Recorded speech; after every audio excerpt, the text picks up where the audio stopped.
ನಮಸ್ಕಾರ ಸ್ನೇಹಿತರೆ, welcome back to A to Z Kannada news channel. ಇವತ್ತು ಸ್ವತಂತ್ರದ ಹಿಂದಿನ ಚರಿತ್ರೆಯನ್ನು ತಿಳಿದುಕೊಳ್ಳೋಣ. ನಿಮ್ಮೆಲ್ಲರಿಗೂ ಸ್ವಾಗತ. ಭಾರತದ ಸ್ವತಂತ್ರದ ಮೊದಲು 1930ರಲ್ಲಿ ನಮ್ಮ ದೇಶಕ್ಕೆ ಸ್ವತಂತ್ರ ನಿಜವಾಗ್ಲೂ ಸಿಕ್ಕಿತ್ತಾ? ಯಾಕೆ ನಾವು 26ನೇ ತಾರೀಕು ಗಣರಾಜ್ಯೋತ್ಸವ ಅಂತೀವಿ ಅನ್ನೋದ್ರ ಬಗ್ಗೆ ಒಂದು ಮಾಹಿತಿಯನ್ನು ನಾನು ನಿಮಗೆ ನೀಡ್ತಾ ಬರ್ತೀನಿ. ಮೊದಲನೇದಾಗಿ ಕಾಂಗ್ರೆಸ್ ಪಕ್ಷ 1929ರಲ್ಲಿ ಪೂರ್ಣ ಸ್ವರಾಜ್ ಅಂತ ಒಂದು ಘೋಷವಾಕ್ಯವನ್ನು ಕೊಡುತ್ತೆ. ಈ ಘೋಷವಾಕ್ಯದೊಂದಿಗೆ 1930ರಿಂದ 1946ರ ನಡುವೆ ಸ್ವತಂತ್ರ ದಿನಾಚರಣೆಯನ್ನು ಆಚರಿಸಲಾಗ್ತಾ ಇತ್ತು. ಈ ಆಚರಣೆಯು ಸಭೆಗಳಿಂದ ಗುರುತಿಸಲ್ಪಟ್ಟಿದೆ. ಅಲ್ಲಿ ಹಾಜರಾದವರು ಭಾರತ ಸ್ವತಂತ್ರದ ಪ್ರತಿಜ್ಞೆಯನ್ನು ತೆಗೆದುಕೊಳ್ಳುತ್ತಿದ್ದರು.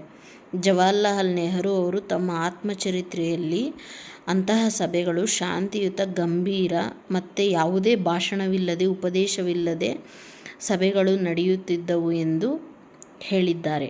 ಈ ಸಭೆಗಳ ಹೊರತಾಗಿಯೂ ಕೆಲವು ರಚನಾತ್ಮಕ ಕೆಲಸಗಳು, ಒಟ್ಟಾಗಿ ಮಾಡುವುದು, ಅಸ್ಪೃಶ್ಯರು ಸೇವೆ, ಹಿಂದೂಗಳು ಮುಸಲ್ಮಾನರ ಪುನರ್ಮಿಲನ ಅಥವಾ ನಿಷೇಧದ ಕೆಲಸ ಇವೆಲ್ಲವನ್ನು ಒಟ್ಟಾಗಿ ಮಾಡುವುದು ಎಂದು ಗಾಂಧೀಜಿ ಊಹಿಸಿದ್ದರು. 1947ರಲ್ಲಿ ನಿಜವಾದ ಸ್ವಾತಂತ್ರ್ಯದ ನಂತರ ಭಾರತದ ಸಂವಿಧಾನವು 26 ಜನವರಿ 1950 ಜಾರಿಗೆ ಬಂದಿತು. ಅಂದಿನಿಂದ ಜನವರಿ 26ನ್ನು ಗಣರಾಜ್ಯ ದಿನವನ್ನಾಗಿ ಆಚರಿಸಲಾಗುತ್ತದೆ. 1946ರಲ್ಲಿ ಬ್ರಿಟನ್ನಲ್ಲಿ ಲೇಬರ್ ಸರ್ಕಾರ ಇತ್ತೀಚೆಗೆ ಮುಕ್ತಾಯಗೊಂಡ ಎರಡನೇ ಮಹಾಯುದ್ಧದಿಂದ ದಣಿದಿದೆ.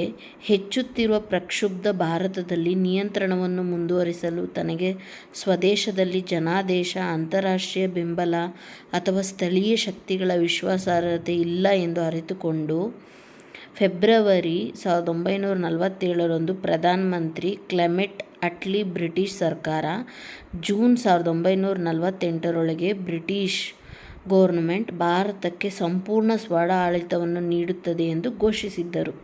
ಹೊಸ ವೈಸ್ರಾಯ್ ಲಾರ್ಡ್ ಮೌಂಟ್ ಬ್ಯಾಟನ್ ಅಧಿಕಾರ ಹಸ್ತಾಂತರ ದಿನವನ್ನು ಮುಂದಿಟ್ಟರು. ಕಾಂಗ್ರೆಸ್ ಮತ್ತು ಮುಸ್ಲಿಂ ಲೀಗ್ ನಡುವೆ ನಿರಂತರ ವಿವಾದ, ಮಧ್ಯಂತರ ಸರ್ಕಾರ ಪತನವಾಗಬಹುದು ಎಂದು ನಂಬಿದ್ದರು.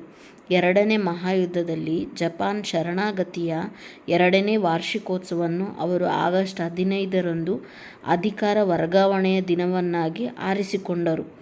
ಬ್ರಿಟಿಷ್ ಸರ್ಕಾರವು 3 ಜೂನ್ 1947ರಂದು ಬ್ರಿಟಿಷ್ ಭಾರತವನ್ನು 2 ರಾಜ್ಯಗಳನ್ನಾಗಿ ವಿಭಜಿಸುವ ಕಲ್ಪನೆಯನ್ನು ಒಪ್ಪಿಕೊಂಡಿದೆ ಎಂದು ಘೋಷಿಸಿತು.